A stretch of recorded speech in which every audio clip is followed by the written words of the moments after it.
Le message du jour vous est présenté par notre frère Marc. Salut chers bien-aimés de notre Père Céleste. Nous continuons avec notre série sur l'argent. Et aujourd'hui, nous allons considérer le regard, l'observation que Jésus a fait quand il s'est assis pour regarder tous les gens à la collecte d'argent. Jésus s'assit près de la caisse du temple, le trésorerie, et regarda les gens mettre leur argent. De nombreuses personnes riches donnèrent des grosses sommes d'argent. Puis une pauvre veuve vint et mit 2 très petites pièces de cuivre qui ne valaient même pas 1 centime. Marc 12, versets 41 à 42. Jetez de l'argent dans la caisse, c'est digne d'être étudié.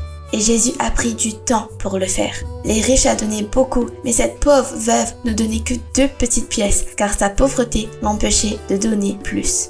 Quelle opinion devrions-nous faire d'un homme riche et d'une veuve pauvre? Luc 21, 1 à 4 révèle l'observation et les commentaires de Jésus à la caisse du temple. Alors bien-aimés, examinons ce sujet d'un peu plus près.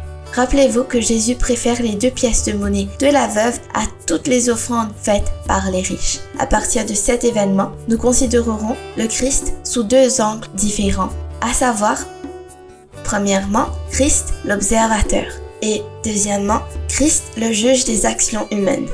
Christ l'observateur.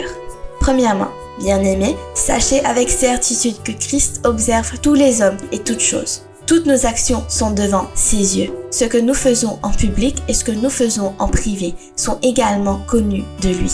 Deuxièmement, Jésus observe l'état et la situation dans lesquels nous nous trouvons. Son regard était sur l'abondance des riches qui avaient beaucoup donné et il connaissait bien la pauvreté et l'état désolant de la veuve qui avait tout donné, même si ce n'était que peu en soi.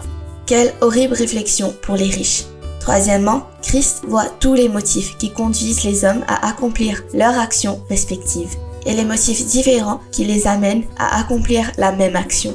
Il sait s'ils agissent par vanité, amour-propre, intérêt, ambition, hypocrisie ou bien par amour, charité, zèle pour sa gloire et un désir sincère de lui satisfaire.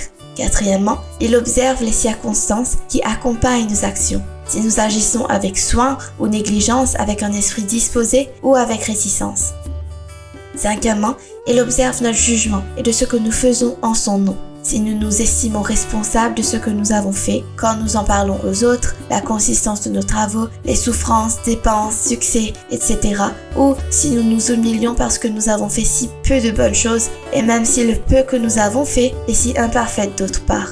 Bien-aimés, essayez de repenser sur ces points et essayez de saisir votre propre signification alors que Jésus vous regarde et regarde les situations de votre vie. Demain, nous examinerons les jugements que Christ forme sur nos actions. Profitez de votre journée en lui. Au revoir.